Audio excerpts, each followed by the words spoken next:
Hello students, मैं हूं समन अब्बास और आप लोग देख रहे हो माय यूट्यूब चैनल सोना मैथमेटिक्स। व्हाट्सएप ग्रुप लिंक मैंने डिस्क्रिप्शन में प्रोवाइड कर दिया है। आप वहां पर व्हाट्सएप ग्रुप लिंक में जुड़ सकते हो और ताकि आने वाली हर वीडियो की नोटिफिकेशन आपको मिलती रहे, तो इसके लिए आप व्हाट्सएप ग्रुप में ज्वाइन कर लें। चलिए, तो वीडियो को स्टार्ट करने से पहले देखते हैं क्वेश्चन नंबर 1। द्विघात बहुपद के मूलों का योगफल और गुणनफल क्रमशः दिया हुआ है। हमसे द्विघात बहुपद निकालने के लिए पूछ रहा है। ठीक है, तो देखा जाए मूलों का योगफल। तो द्विघात बहुपद के फॉर्मूला होता है S square minus alpha plus beta x plus alpha गुना beta.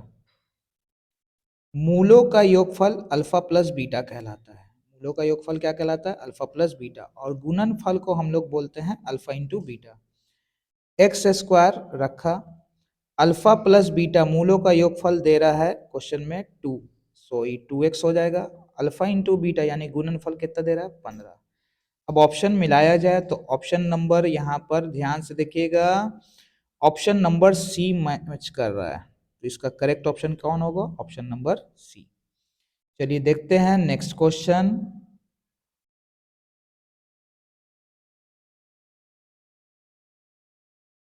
B S square plus A x plus C बराबर 0 का विवेकतर बताना है, जिसको हम लोग विवेचक भी बोलते हैं। तो विवेचक का फॉर्मूला आप लोग ने पढ़ रखा है, डी बराबर क्या होता है? B square minus 4ac। तो बी की जगह पर यहाँ क्वेश्चन में क्या है? ए, सो हम यहाँ पुट करेंगे ए माइनस 4। ए की जगह पे कौन है? बी। और सी की जगह पे कौन है? सी। ठीक है, तो क्या हो जाएगा? A square -4bc। तो करेक्ट ऑप्शन कौन होगा? Option number B. ठीक है, चलिए देखते हैं नेक्स्ट क्वेश्चन। बराबर आयतन आधार के वृत्ताकार संबेलन एवं लंबवृत्तीय शंकु की ऊंचाई का अनुपात क्या होगा? बराबर आयतन यानी दोनों का आयतन क्या है? बराबर है। ठीक है, संबेलन के आयतन और लंबवृत्तीय शंकु की ऊंचाइयों का अनुपात बताएं। हमसे क्या पूछ रहा है? अनुपात। ठीक है, तो देखिए बराबर आयतन है तो किसका किसका आयतन बराबर है? बेलन का पाई आर स्क्वायर एच। और शंकु के आयतन का फॉर्मूला होता है 1/3 पाई आर स्क्वायर एच। यहाँ पर बेलन के लिए हम लगा देते हैं h1 और इसके लिए लिख देते हैं ऊंचाई में h2। यहाँ स्क्वायर है। ठीक है, पाई से पाई कैंसिल, आर स्क्वायर से आर स्क्वायर कैंसिल। ठीक है, और यहाँ पर हम एक काम करते हैं h1/h2 लिख देते हैं। ऊंचाई को हमने इधर फेंक दिया, ऊपर में बचा हुआ था 3 और नीचे कितना बचा हुआ है? 1। इसका ऑप्शन होगा 3:1। चलिए इसको एक बार फिर से हम रिवाइंड कर देते हैं। देखिए बेलन पाई आर स्क्वायर एच, यहाँ h1 लगा देते हैं। ठीक है, शंकु के आयतन का फॉर्मूला होता है 1/3 पाई आर स्क्वायर। हाइट में यहाँ हम h2 लगा देते हैं। पाई आर स्क्वायर हम कर देते हैं कट। h1 h2 जो है गुना में था, इधर आ जाएगा भाग में, और इधर क्या बचा? 1/3। अच्छा, आप लोग जैसा ऑप्शन सही कर लेंगे, इसका ऑप्शन जो करेक्ट होगा वो क्या होगा? 1:3 होगा। क्या होगा? 1:3। चलिए क्वेश्चन नंबर 4 देखते हैं। क्वेश्चन नंबर 4 में क्या कह रहा है? दो खंबे हैं। क्वेश्चन में है दो खंबे हैं, तो सबसे पहले हम एक जमीन ले लेते हैं। एक खंबा 6 मीटर है और एक खंबा जो है इससे बड़ा है, वो कितना मीटर है? 11 मीटर। इन दोनों खंबे के पादों के बीच की दूरी यानी निचली जो दूरी है वो 12 मीटर है। और हमसे क्या पूछ रहा है? ऊपरी सिरे का डिस्टेंस बताइए। कौन सिरे का? ऊपरी सिरे का डिस्टेंस बताइए। तो देखिए बाबू, यहाँ पर हम सबसे पहले क्या करेंगे, ये पोर्शन थोड़ा सा मिला लेते हैं, कंस्ट्रक्शन कर लेते हैं, रचना। ये पूरा 11 था, ये कितना है? 6। तो यहाँ तक का वैल्यू 6 होगा। 11 में से 6 अगर हम घटा दें तो वैल्यू कितना निकलेगा 5, यानी ये 6 हो जाएगा और ये 5 हो जाएगा। ये 12 है, इसके समांतर होने के कारण ये भी 12 होगा। अब हम सिंपली क्या करेंगे, ऊपर वाले ट्रायंगल पे फोकस करेंगे। ये बेस 12 है, ये लंब 5 है, तो हम लोग क्या करेंगे, पाइथागोरस के बेस पे निकालेंगे। तो 12 का स्क्वायर 144 होता है और 5 का स्क्वायर कितना होता है 25। कर्ण पता करना है, रूट अंडर 169, 169 का क्या होता है वैल्यू 13। इसका करेक्ट ऑप्शन होगा ऑप्शन नंबर सी। ठीक है, ऑप्शन नंबर सी। एक बार इसको हम फिर रिवाइंड कर देते हैं, हो सकता है कुछ बच्चों को यहाँ पर पैटर्न नहीं समझ में आया हो, थोड़ा एक्सप्लेन पूरा कर देते हैं। देखिए, सबसे पहले हमने क्या लिया, जमीन लिया। एक तरफ खंबा जो है 11 मीटर है और एक तरफ जो खंबा है वो कितना है 6 मीटर है। नीचे का डिस्टेंस यहाँ से यहाँ तक का 12 मीटर दे रहा है क्वेश्चन में। हमको ऊपरी सिरे की वैल्यू फाइंड करनी है। तो देखिए सिंपली ये कितना है बाबू 11, कितना है भले 6 है ना, हमने थोड़ा डार्क ब्लैक कर दिया है। तो यहाँ पर से क्या करेंगे, माइंड में एक फिगर बना लीजिए। ठीक है, ये कंस्ट्रक्शन कर लिया जो हमने अलग कलर से इसको शो किया है। अब ध्यान से देखिएगा, ये 6 था तो इसका मतलब ये भी 6 होगा। कितना होगा 6। ठीक है, यानी ये दोनों आपस में क्या हो जाएगा इक्वल, समांतर के बेस से। 11 में से अगर 6 घटा दीजिएगा तो कितना आएगा 5 आएगा। और ये कितना था 12, तो इसका मतलब ये भी 12 होगा यहाँ से यहाँ तक का। अब आप ध्यान से देखिए, तो ये पाइथागोरस के बेस पे बन रहा है। आधार कितना 12, लंब कितना 5, कर्ण निकालेंगे तो कितना आएगा 13। तो इसका करेक्ट जवाब क्या होगा 13। चलिए क्वेश्चन नंबर 5 देखते हैं। दो समबाहु त्रिभुज के क्षेत्रफल का अनुपात दिया हुआ है और हमसे भुजा का अनुपात पूछ रहा है। देखिए, जब भी भुजा का अनुपात निकालने को दे, सिंपली क्या कर देना है, इन दोनों का वर्गमूल निकाल देना है। दोनों भुजा जो क्षेत्रफल दिया हुआ उसका क्या निकाल देना है, वर्गमूल निकाल देना है। तो 9 का स्क्वायर रूट क्या होगा 3 और 4 का स्क्वायर रूट कितना होगा 2। 9 का वर्गमूल 3 होगा और 4 का वर्गमूल कौन होगा 2। ऑप्शन नंबर सी इसका करेक्ट है। चलिए क्वेश्चन नंबर 6। क्वेश्चन नंबर 6 में कह रहा है, यहाँ पर तीनों भुजा दी हुई है, तीनों भुजा दी हुई है। तो याद रखिए सबसे बड़ा कौन है यहाँ पे 12, तो हम यहाँ पे इक्वल में 12 का स्क्वायर रख लेते हैं। ठीक है, सबसे बड़ा कौन था 12। अब छोटी दो भुजाएं आपको दिख रही होंगी, एक है 6√3 और एक है 6।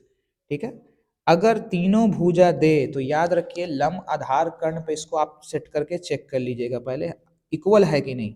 तो 6 का स्क्वायर 36 गुना 3, 6 का स्क्वायर होगा 36 और 12 का स्क्वायर 144।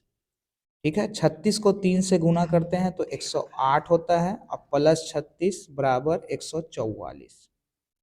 ठीक है, 144 जो है किसके इक्वल है 144 के इक्वल है। 144 किसके इक्वल है 144 के, यानी पाइथागोरस त्रिज्या है। तो जाहिर सी बात है कि यहाँ पर एक जगह बी पर कितने डिग्री का कोण बनेगा 90 डिग्री का कोण बनेगा। चलिए फिगर के बेस से भी समझ लेते हैं तो आपको भली भांति समझ में ये बात आ जाएगी। चलिए देखिए,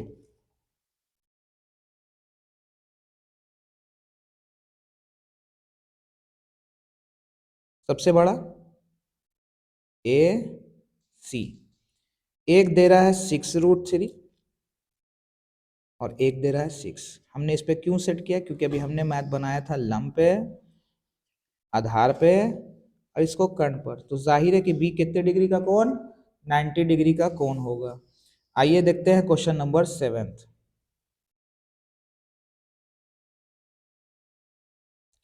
सेक ए प्लस tan ए इंटू 1 माइनस साइन ए बराबर है। ठीक है, तो देखिए सेक का फॉर्मूला होता है 1/cos ए, cos ए। tan का फॉर्मूला होता है sin/cos ए। इंटू में है 1 माइनस साइन है, इंटू में क्या है 1 माइनस साइन है। तो cos cos का एलसीएम होगा cos है और ऊपर वाले वैल्यू को अगर आप ध्यान से देखिए, ए प्लस बी और ए माइनस बी के फॉर्मूले पे टूट रहा है, तो क्या हो जाएगा 1 माइनस साइन स्क्वायर ए। 1 माइनस साइन स्क्वायर ए होता है फॉर्मूला कॉस स्क्वायर ए बटा कॉस ए। तो कॉस से ये स्क्वायर को कट कर देगा, इसका करेक्ट जवाब होगा कॉस ए। ठीक है, चलिए एक पासा फेंकने पर सम संख्या आने की प्रायिकता बताना है। क्या आने की? सम संख्या आने की। तो सम संख्या कौन कौन होती है? देखिए पासे को फेंकते हैं तो 1 से लेके 6 तक जाता है। Sorry 1 minute, 1 2 3 4 5 6। कुल परिणाम में हमेशा टोटल हमेशा नीचे रखना है। चलिए सम संख्या कौन कौन है? 2 4 6। तो टोटल कितना हुआ? 3। इन दोनों को अब डिवाइड कर दीजिए, कितना आएगा? 1/2। तो करेक्ट जवाब होगा इसका ऑप्शन 1/2। चलिए देखते हैं क्वेश्चन नंबर 9। एल दे रहा है 8, एस दे रहा है 144, कुल 9 पद है तो ए का मान निकालना है। एस बराबर होता है n/2 ए प्लस एल। एस 144 दे रहा था, कुल है 9 बटा 2, प्रथम पद नहीं मालूम और लास्ट टर्म दे रहा है कितना? 28। चलिए 144 गुना 2 बराबर के इधर आ जाएगा, 2 ऊपर 9 नीचे, a प्लस 28। 9 के टेबल से 144 चला जाएगा कितनी बार में? 16 बार में। तो 16 दूनी कितना होता है? 32। यहाँ पर हम लिख देते हैं 32। इधर क्या बचा? a plus 28। ठीक है, प्लस 28 इधर आ जाएगा तो क्या हो जाएगा? 32 में से 28 को हम माइनस करेंगे तो क्या होगा? a का वैल्यू आएगा 4। a का वैल्यू क्या आएगा? 4। ठीक है, चलिए देखते हैं नेक्स्ट क्वेश्चन। Question number 10। 1 से लेके 100 तक का योगफल ज्ञात करना है। 1 से लेके 100 तक का क्या ज्ञात करना है? योगफल। तो इसका एक सिंपली फॉर्मूला है n इंटू n प्लस 1/2। ठीक है, 100 रख दीजिए क्योंकि 100 तक है। 100 और 1 जोड़ेंगे कितना होगा? बटा 2। 2 से कट जाएगा ये 50 बार में। 100 और 1 जोड़ेंगे 101। चलिए जीरो पहले रख लेते हैं। 5 एकम 5, 0 के 0, 5 एकम 5। तो इसका आंसर आएगा 5050। उम्मीद है कि आपको वीडियो पसंद आई होगी। अगर वीडियो पसंद आई हो तो लाइक शेयर सब्सक्राइब करना ना भूलें। और आने वाली हर वीडियो की नोटिफिकेशन के लिए मेरे डिस्क्रिप्शन में व्हाट्सएप ग्रुप लिंक दिया हुआ है, आप उस पर ज्वाइन कर सकते हैं। आज के लिए इतना ही, धन्यवाद।